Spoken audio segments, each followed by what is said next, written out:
Hello, this is Amy. Today we're going to compare two different cultures, Switzerland and Japan, an European country versus an Asian country. Our presentation will be divided into four parts: getting to know another culture, verbal and nonverbal communication, high context versus low context culture, and time orientation. Now, let's get to know another culture. I will give a brief introduction first. Japan is located in East Asia and covers an area of 378,000 square kilometers. It has a population of about 126 million. And Switzerland is located in Central Europe, and the whole country is divided into 26 states, which covers an area of 41,284 square kilometers. Then, their culture. I will list three parts of each country. We will begin with language. In Japan, most Japanese and foreigners stay in Japan speak Japanese, but Japanese is not the official language. But in Switzerland, the situation is more complicated. German is widely used in Switzerland, but there are four official languages in Switzerland: German, French, Italian, and Latin Romance. Secondly, festival. There are 15 statutory festivals in Japan, like New Year, Double Seventh Festival, and Sports Festival. While in Switzerland, except the traditional New Year, Western countries have some special holidays like Easter and Christmas. Apart from language and festival, each country also have some specialty. I want to introduce the title and greetings in Japan and religion in Switzerland.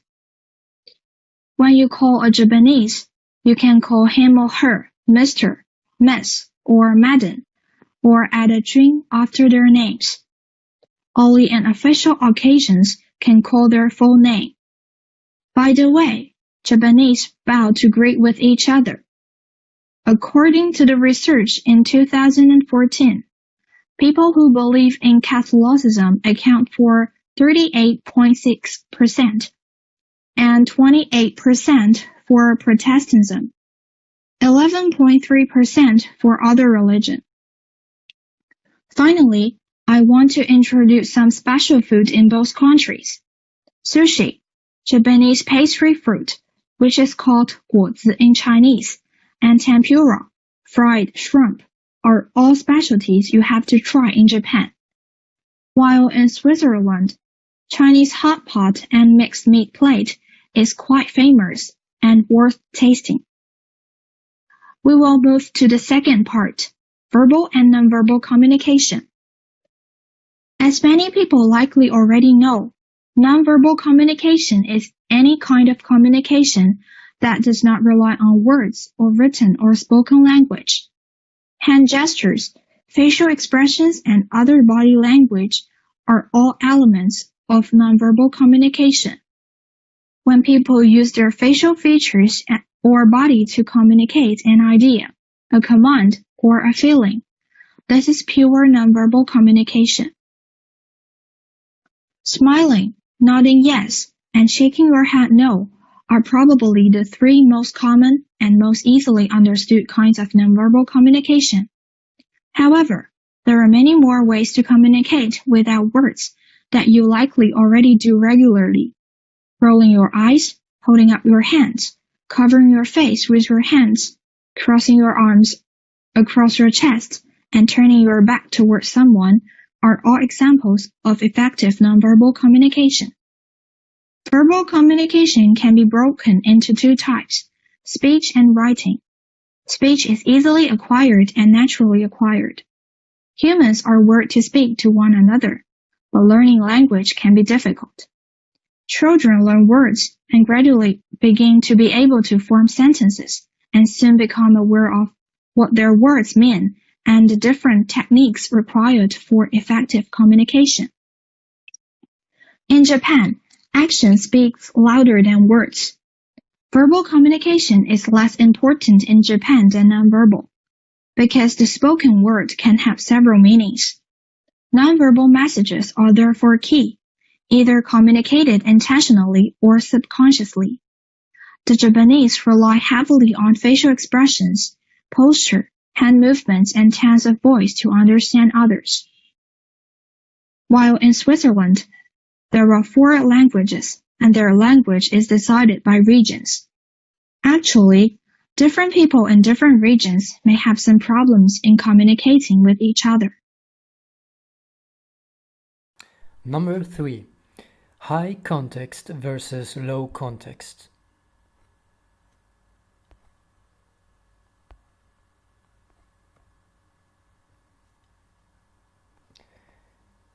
Swiss culture is a low-context country. You will make a good impression with the Swiss by being honest, straightforward, serious about your business, and able to back up arguments with facts and logic. This is absolutely key. Swiss people rely on explicit facts in actions. In low-context communication, more of the information in a message is spelled out and defined. So, for them, productivity depends on procedures and paying attention to the goal. So working with them, you will find very well organized structures and rules. They attach extreme importance to rules.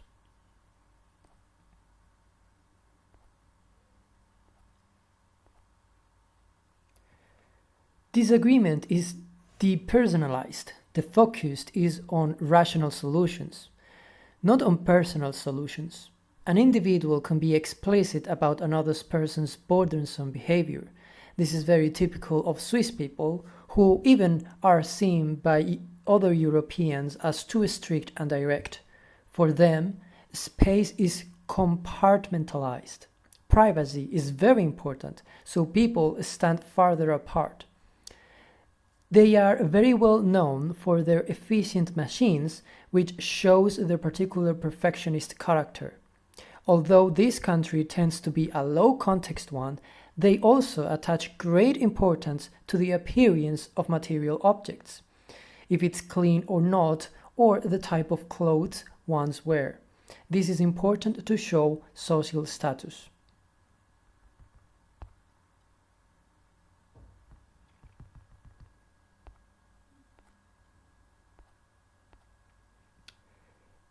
In Japan, productivity depends on relationships and the group process.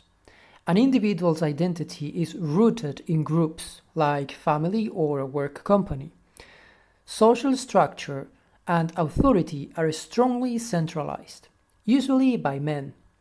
Space is communal, and people easily share the same space with others, and at the same time, they respect a sufficient distance. Groups are preferred and accuracy is valued.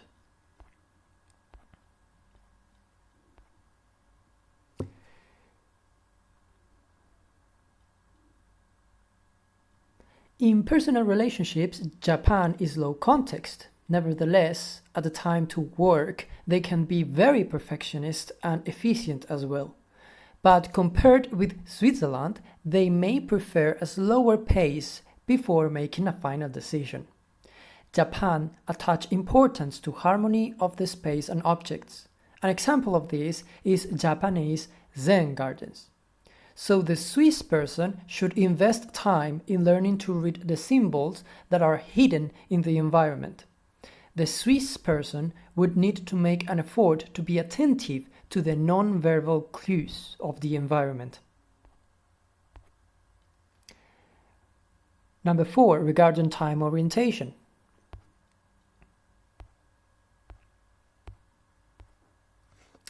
The temporality aspect is similar for both countries. Switzerland and Japan are mainly monochronic cultures regarding time. Events and tasks are scheduled and to be done at particular times.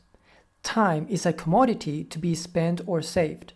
Both attach great importance to time management and value punctuality. Trains in both countries are considered to be the most punctual trains in the world.